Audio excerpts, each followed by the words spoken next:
নমস্কাৰ বন্ধুবোৰ মোৰ অনলাইন ক্লাছত আপোনালোকক স্বাগতম আপোনালোক ইয়াত পাব অসমৰ বিভিন্ন প্ৰতিযোগিতামূলক পৰীক্ষা যেনে এডিআৰ গ্ৰেড 4 আসাম পুলিচ তথা অসমৰ বিভিন্ন পৰীক্ষাৰ সিলেবাস ওয়াইজ ক্লাছবোৰ যদি আপোনালোকৰ বাবে হেল্পফুল হয় তেতে ভিডিওখন লাইক কৰি দিব কমেন্ট কৰি জনাব আৰু বন্ধু-বান্ধৱীৰ লগত শেয়াৰ কৰোঁতে নাপাহৰিব নতুনকৈ যোগ হোৱা বন্ধু-বান্ধৱক ৰিকুৱেষ্ট কৰিম আপোনালোকে মোৰ চেনেলখন সাবস্ক্ৰাইব কৰিব আৰু বেল আইকন বজাই দিব বন্ধুবোৰ আজিৰ টপিক ইউনাইটেড নেশনস অৰ্গানাইজেশ্যন অৰ্থাৎ ৰাষ্ট্ৰীয় সংঘৰ ওপৰত অসমৰ প্ৰতিখন পৰীক্ষাত প্ৰশ্ন দেখা যায় তাৰে গুৰুত্বপূৰ্ণ কিছুমান প্ৰশ্ন ইয়াত ইনক্লুড কৰা হৈছে আপোনালোকে সম্পূৰ্ণ ভিডিও চাব তেতিয়া আপোনালোকে এই টপিকটো কমপ্লিট হৈ যাব then let's start the class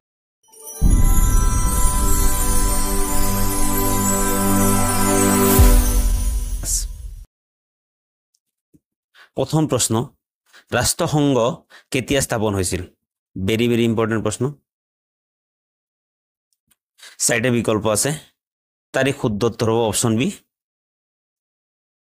24 October 1945 দুই নম্বৰ প্ৰশ্ন ৰাষ্ট্ৰসংঘৰ মুখ্য কাৰ্যালয় ক'ত অৱস্থিত চাৰিটা বিকল্প আছে Geneva London Washington DC New York তাৰিখ শুদ্ধ উত্তৰ হ'ব অপচন ডি নিউইয়ৰ্ক তিন নম্বৰ প্ৰশ্ন জাতীয় সংঘৰ প্ৰথম মহাসচিব কোন আছিল চাৰিটা বিকল্প আছে তাৰিখ শুদ্ধ উত্তৰ হ'ব অপচন এ ট্ৰিগবেলি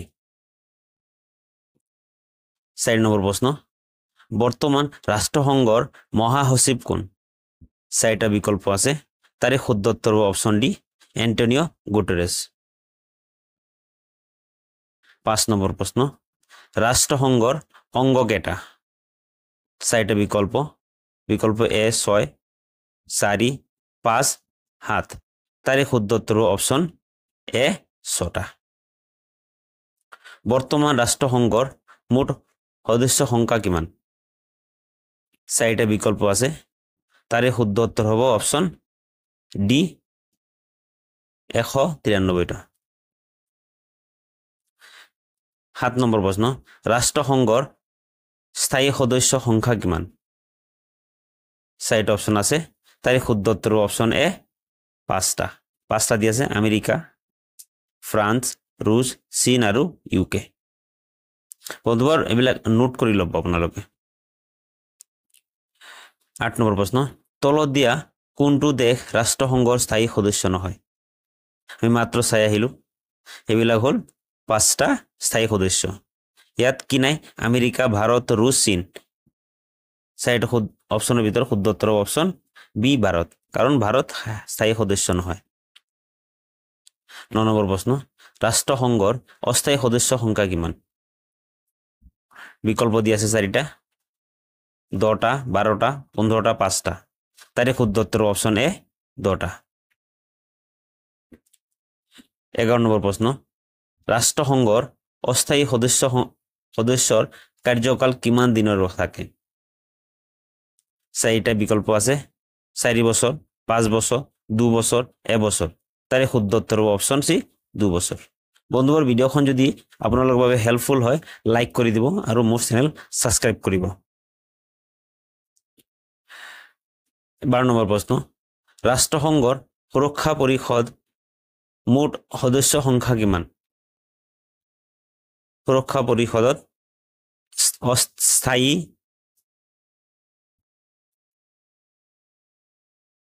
আৰু অস্থায়ী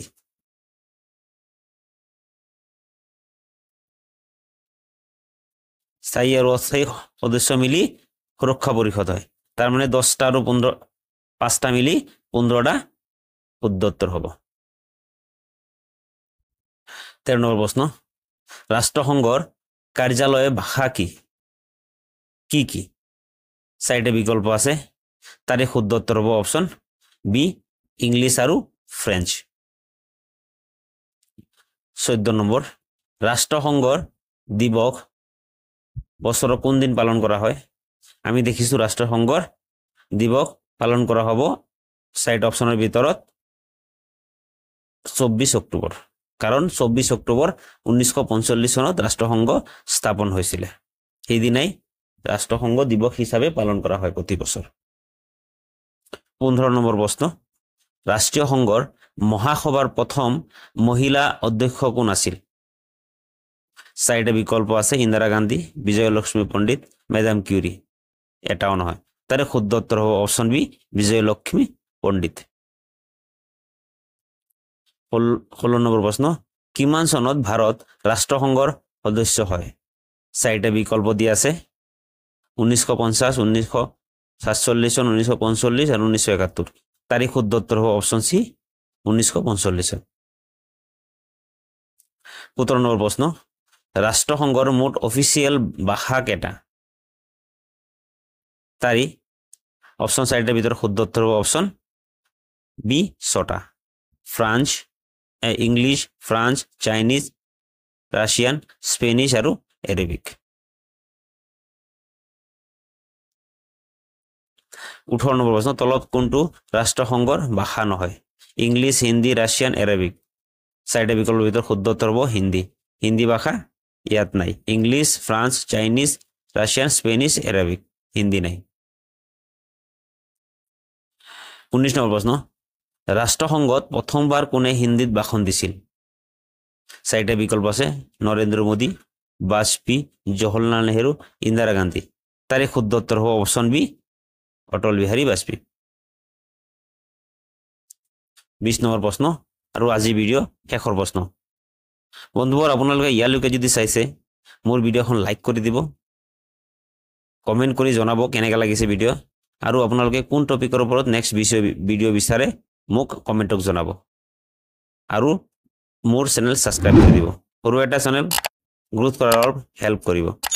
তো 20 নম্বৰ প্ৰশ্ন, UNO ফুল ফৰ্মৰ এন তলত কোনটো শুদ্ধ হ'ব?